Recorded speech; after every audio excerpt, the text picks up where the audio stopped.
Unfortunately, we have another incident of disturbing Islamophobia. Um, and it's someone tried to light a hijabi woman on fire in the IX library. I believe this is a Canadian library, but I'll put it in the title. And the NCCMs, they say, we are outraged to learn of an unprovoked attack on a Muslim woman at the IX library on Saturday, March 22, 2025. According to Durham Regional Police, the woman was studying in the library when she was approached by an unknown female who began shouting profanities and throwing objects at her. The attacker then attempted to remove the victim's hijab, poured an unknown liquid on it, and tried to set it on fire. Using a lighter, the victim was able to scream for help, at which time security intervened. The attacker fled the scene but was arrested a few hours later and charged with assault with a weapon. Hopefully, we have an update. If we do, then I'll try and make an update as soon as possible. I've just seen this news now, so perhaps there's already an update. But it's absolutely unacceptable that people can and just do this. And I'm assuming these both individuals don't know each other. So you have to have so much hate for someone that you don't even know that you've just come across. And it seems like just because of what they are wearing, and then do assumptions on what they believe in and whatever else. And media has a big part to play on this.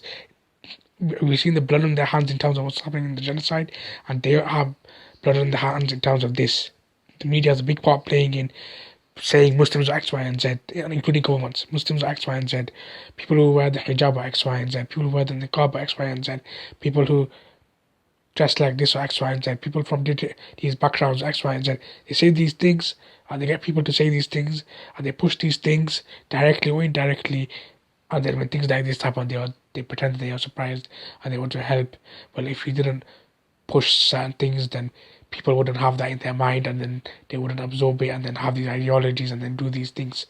We pray in the month of Ramadan that Allah protects all Muslims around the world, and in this instance, particularly those who are visibly Muslims, particularly people who wear the hijab, the niqab, people who maybe perhaps have a beard, wear a hat, wear imama, or things like this, which makes you even more stand out as a visibly Muslim.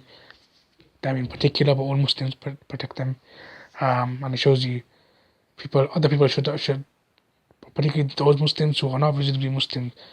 No, not they are Muslims and but they aren't visibly Muslim in terms of, like, you might not think they're Muslim because they might not have a hijab on, or they don't have a beard or whatever else.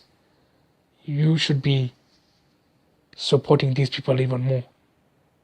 I'm not saying you're X, Y, and Z or whatever else, or because you're not wearing the hijab or you don't have a beard or whatever else. I'm saying the fact that these people, these women, and in some cases men, they have the beard, they have the hijab, they have the niqab, they are visibly Muslim, they are more of a target than you. So you should be helping them. And if you see things like this, you should be supporting them. I'm sure that people in the library, they could have done something. Perhaps they didn't want to endanger themselves or whatever else. But if you see something like this, try your best to help. And also, if you're a Muslim, regardless of if you wear the hijab or not, or whether you have the beard or not, and regardless if it's a man or a woman, if you're seeing someone who's visibly Muslim being attacked, help them. And even if it's not someone who's visibly Muslim, they're still being attacked, help them. But in this case, I want to illustrate even more. People who are visibly Muslim are more likely to be attacked and more difficult for them. And the fact that they still decide to wear the hijab and still decide to have the beard shows you how much they value the religion and hold on to it. And we should be helping them as much as we can, and protecting them because they are more of a target.